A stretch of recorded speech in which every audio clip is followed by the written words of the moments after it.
Bismillahirrahmanirrahim. Assalamualaikum warahmatullahi wabarakatuh. Nama saya Nurul Amira binti Muhammad Yassin. Saya akan membentangkan berkenaan dengan falsafah dan perkembangan pendidikan di Malaysia. Baik, ahli kumpulan saya terdiri daripada Siti Nurul Jannah dan Nurul Hidayah. Baik, untuk permulaan kita pergi dulu kepada sistem pendidikan sebelum dan selepas merdeka. Untuk jenis sistem pendidikan sebelum merdeka. Sebelum penjajahan British, sistem pendidikan menggunakan sistem pondok dan dijalankan sama ada di pondok, madrasah dan sekolah agama. Tujuan sistem pendidikan ini lebih kepada unsur keagamaan dan melahirkan murid yang bermoral dan berilmu dari aspek keagamaan. Ia menggunakan bahasa pengantar iaitu bahasa Melayu. Manakala tenaga pengajar pula iaitu ulama-ulama yang mempunyai ilmu yang tinggi dan berpengetahuan agama. Baik, seterusnya kita pergi pula kepada sistem pendidikan sebelum merdeka. Sistem pendidikan sebelum merdeka terbahagi kepada 7. Yang pertama iaitu sistem pendidikan pondok. Sistem pendidikan pondok berlaku di surau atau madrasah. Pengajaran dan pembelajarannya dilaksanakan berdasarkan isi kandungan dalam Al-Quran, tajwid, hadis, fiqh dan tauhid. Manakala sistem pendidikan vernakula pula berorientasikan kepentingan mengikut kaum, iaitu sekolah vernakula Melayu, sekolah vernakula Cina, sekolah vernakula Tamil, sekolah vernakula Inggeris dan sekolah vernakula agama. Yang ketiga iaitu laporan Cheesman 1946. Pendidikan ini memberikan pendidikan rendah diberi secara percuma, manakala subjek amali mesti dimasukkan ke dalam kurikulum bahasa Inggeris. Yang keempat iaitu laporan Barnes 1950.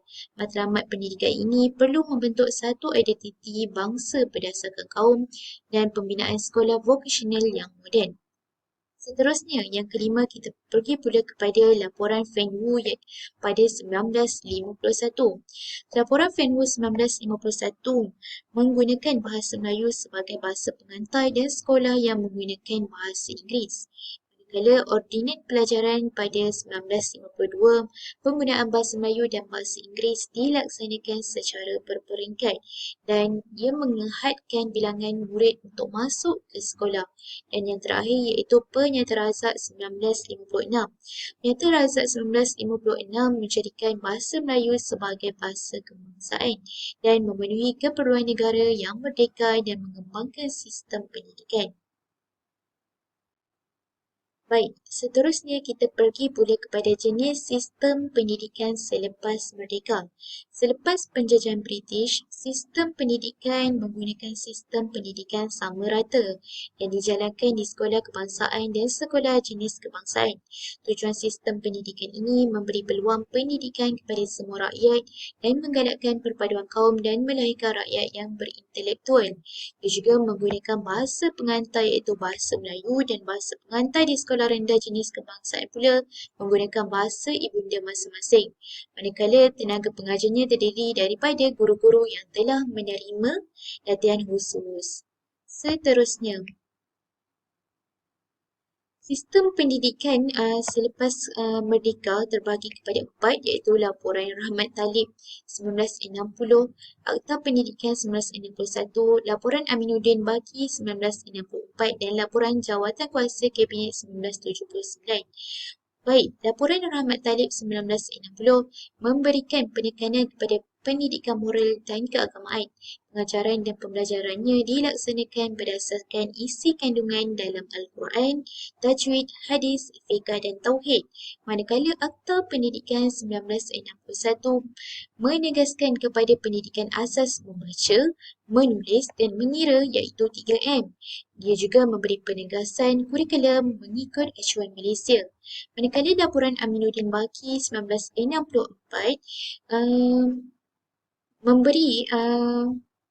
memberi penekanan pada memperkenalkan sekolah teknik dan umur berhenti sekolah murid dinaikkan kepada 15 tahun. Manakala pelajaran sekolah menengah rendah dinaikkan hingga 3 tahun. Dan yang terakhir iaitu laporan Jawatan Kuasa Kabinet 1979.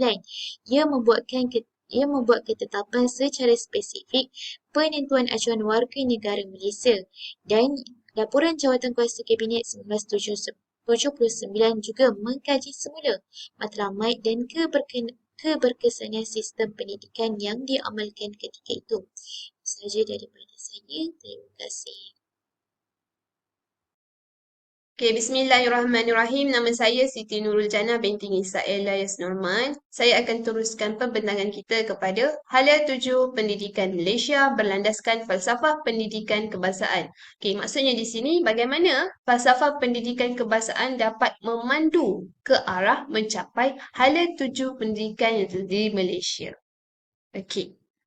Okey, sebelumnya saya akan terangkan terlebih dahulu konsep falsafah pendidikan kebangsaan. Falsafah pendidikan kebangsaan telah dirumuskan pada tahun 1988 dan dinyatakan dalam Akta Pendidikan 1996 yang berbunyi, pendidikan di Malaysia adalah satu usaha berterusan ke arah memperkembangkan lagi potensi individu secara menyeluruh dan bersepadu untuk mewujudkan insan yang seimbang dan harmonis dari segi intelek, rohani, emosi, dan jasmani berdasarkan kepercayaan dan kepatuhan kepada Tuhan.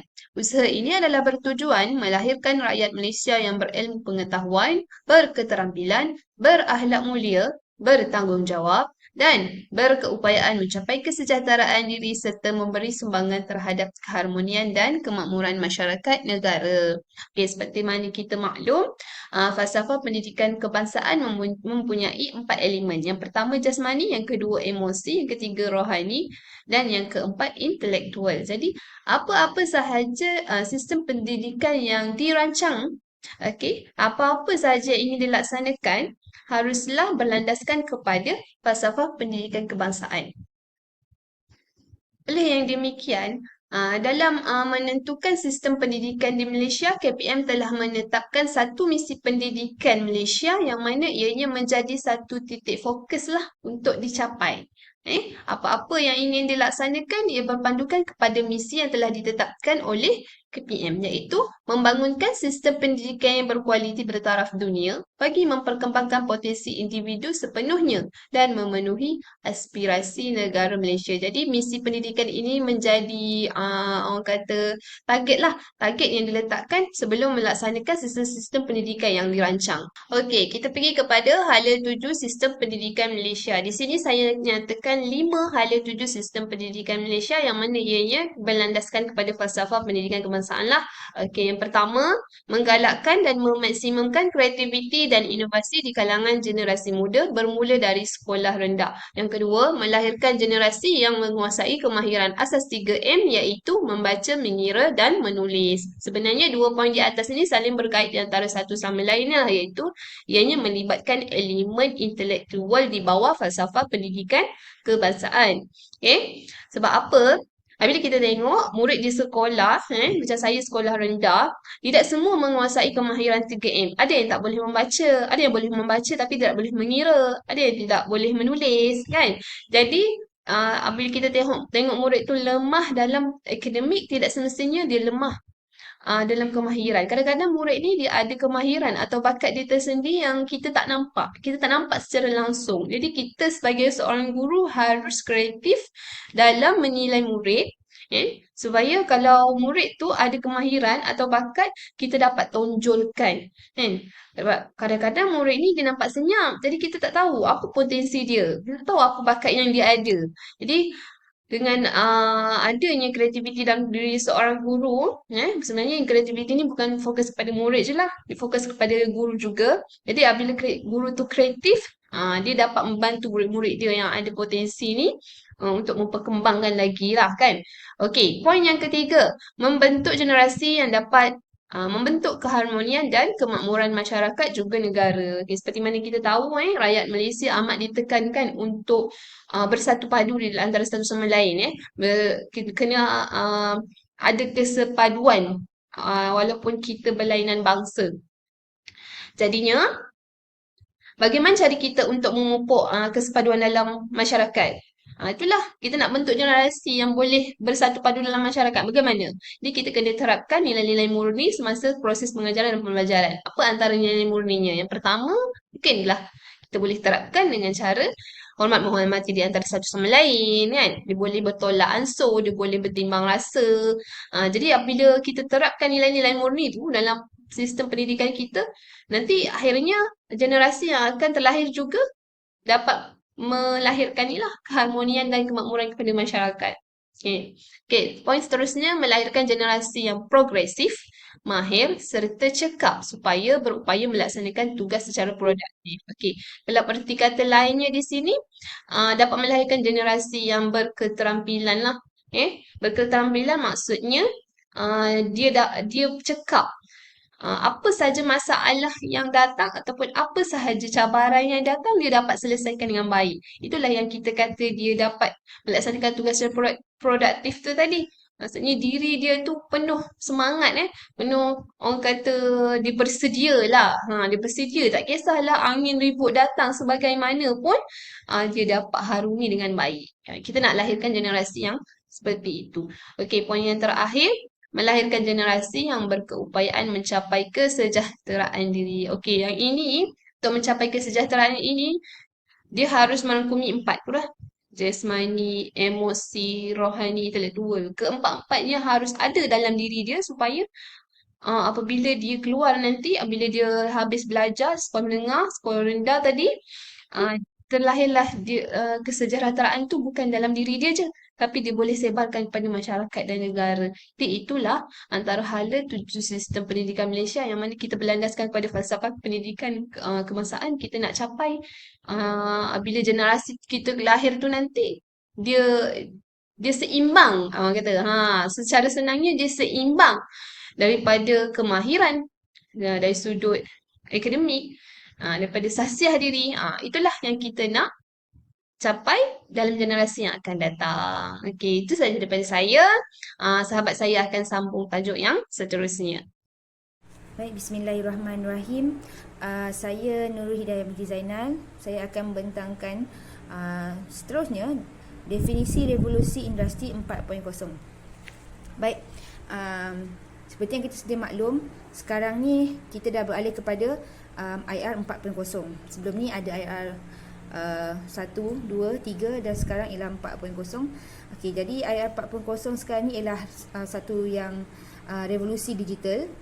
Okay, merujuk kepada proses pembangunan teknologi dalam sebuah industri, khususnya melibatkan sektor pengeluaran dan automasi ke tahap yang lebih pintar dan lebih sistematik.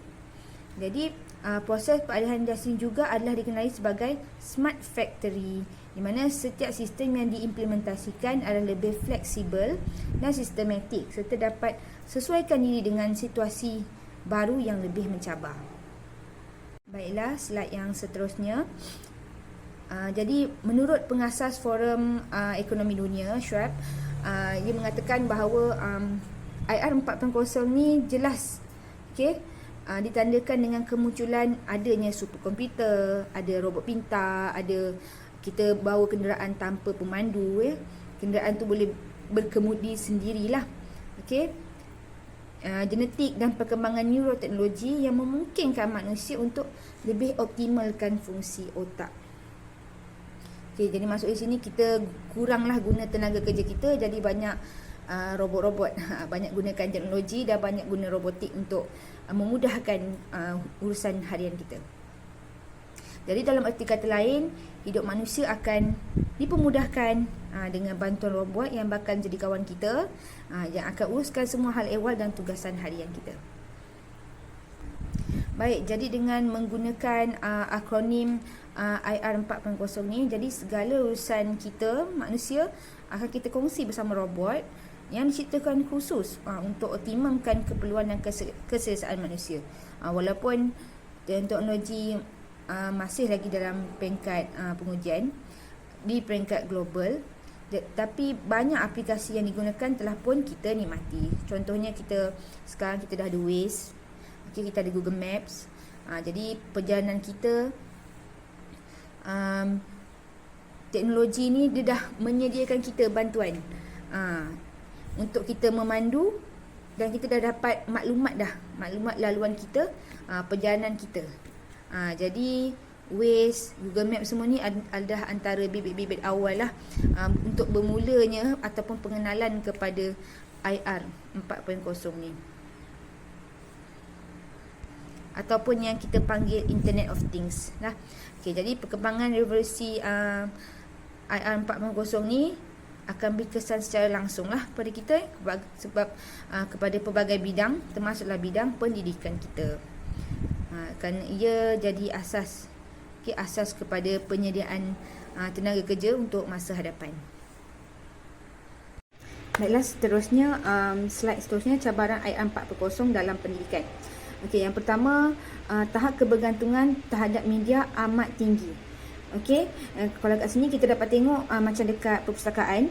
Okey, dekat perpustakaan sekarang ni dah tak banyak dah orang yang pergi perpustakaan sebab mereka yang berada di dekat perpustakaan pun tak macam yang macam dulu-dulu. Okey, perpustakaan hari ni tak macam dulu kerana maklumat semua dah dekat ujung jari kita. Jadi segala bentuk ilmu dekat handphone je, dekat alam maya.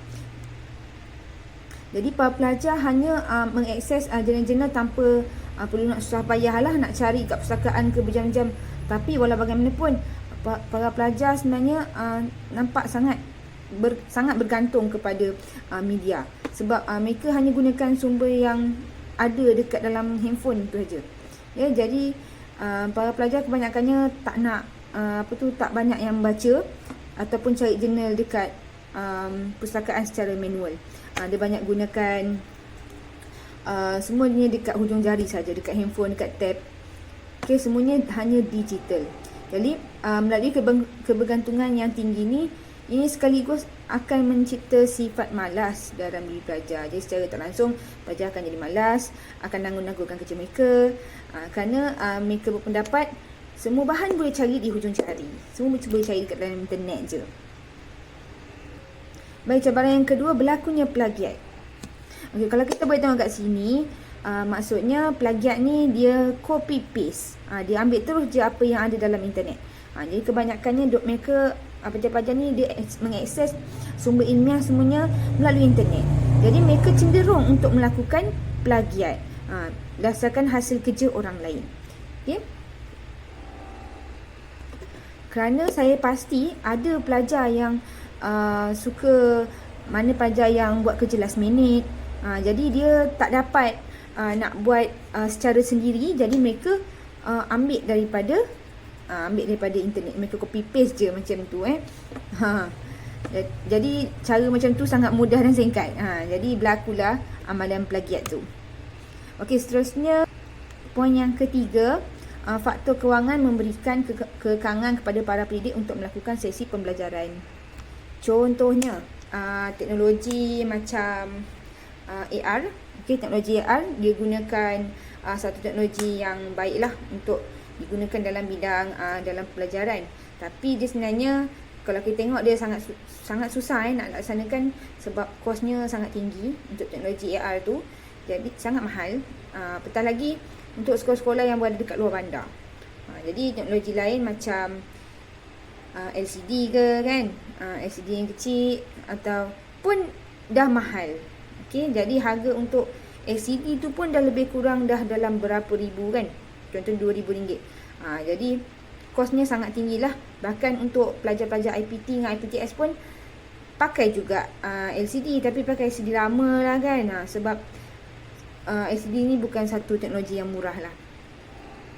Baiklah, seterusnya kita masuk kepada bagaimana falsafah pendidikan kebangsaan memandu hala tuju pendidikan negara dalam menghadapi cabaran IR 4.0 ni.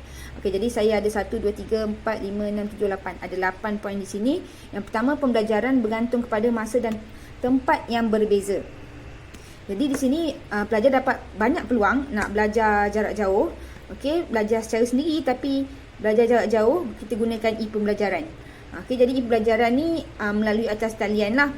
Kita akan guna internet untuk nak akses bahan kita punya pelajaran tu, dan kita punya interaksi dengan kandungan kita, pengajar dan rakan pelajar, ya, macam tu. Yang keduanya, pembelajaran secara kendiri. Baik, pelajar akan gunakan bahan bantu belajar, okey, ataupun peralatan tu bergantung pada kemahiran pelajar tu sendirilah dalam sesi belajar tu, sebab kita belajar online kan. Jadi pelajar yang menghadapi kesukaran dalam mata pelajaran tu akan dapat peluang lah nak selesaikan lebih banyak latihan sehingga mereka dapat capai tahap prestasi yang diperlukan. Jadi pelajar juga disediakanlah dengan latihan pengukuhan semasa proses pembelajaran itu secara berlangsung. Jadi hal ini dapat hasilkanlah pengalaman pembelajaran yang positif dan dapat kurangkan pelajar yang hilang motivasi diri terhadap kemampuan akademik mereka. Yang ketiga, pelajar mempunyai pilihan dalam menentukan kaedah pembelajaran mereka. Kat sini walaupun setiap mata pelajaran yang diajar nak bertujuan untuk nak mencapai objektif yang sama, tapi kaedah dia semuanya menyurus kepada objektif tersebutlah. Sebab objektifnya pelbagai. Jadi pengalaman pembelajaran yang berorientasikan individu akan mengubah suai proses pembelajaran pelajar melalui penggunaan bahan bantu mengajar yang diperlukan. Baik, yang seterusnya, pembelajaran berasaskan projek. Kat sini kita dapat tengok pelajar dapat adaptasikan pembelajaran tu berasaskan projek melalui kaedah membina kemahiran dalam pelbagai situasi. Jadi pembelajaran ni termasuklah kemahiran pengurusan, kolaborasi dan pengurusan masa. Baik, yang seterusnya pementoran. Jadi pementoran ni guru secara tak langsungnya pelajar tu sendiri dapatlah membantu. Guru dapat membantu dan memberikan bantuan kepada pelajar untuk menjadikan pelajar tu boleh berdikari. Baik, yang seterusnya menginterpretasi data. Jadi kat sini pelajar maksudnya perlu cekap untuk nak terapkan teori kepada angka. Jadi mereka kena gunakan kemahiran mereka lah untuk buat rumusan berdasarkan logik dan data semasa. Baik, dan yang terakhir sekali, peluang pengalaman. Jadi pelajar yang dah dapat pengalaman dan melalui kursus dan macam-macam latihan, jadi kemahiran ini mereka bolehlah gunakan sebelum mereka memasuki ke alam pekerjaan. Baiklah, akhir sekali rumusan. Jadi kita dapat lihat kehadiran IR 4.0 ni bagi impak yang sangat besar. Kerana dia menekankan pembinaan teknologi tanpa sempadan.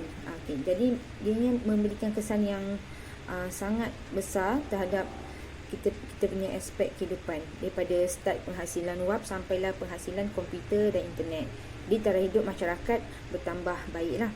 Jadi tanpa ragu-ragu, perkembangan teknologi yang lebih maju dan fleksibel sekarang ni, IR 4.0 ni berpotensi untuk tingkatkan aspek perubahan kehidupan masyarakat kita ke arah yang lebih sistematik, lebih teratur dan sangat berkualiti berbanding ketiga-tiga revolusi sebelum ni, revolusi 1, 2 dan 3. Jadi perubahan yang berlaku, yang sangat pantas berlaku ni memerlukan perancangan yang mampan dan menyeluruh oleh semua pihak terlibat, termasuklah penggubal dasar negara supaya perkembangan ekonomi berasaskan revolusi industri 4.0 ni dimanfaatkan sebaiknya. Baiklah, itu sahaja, sekian daripada kumpulan kami. Terima kasih dan Assalamualaikum.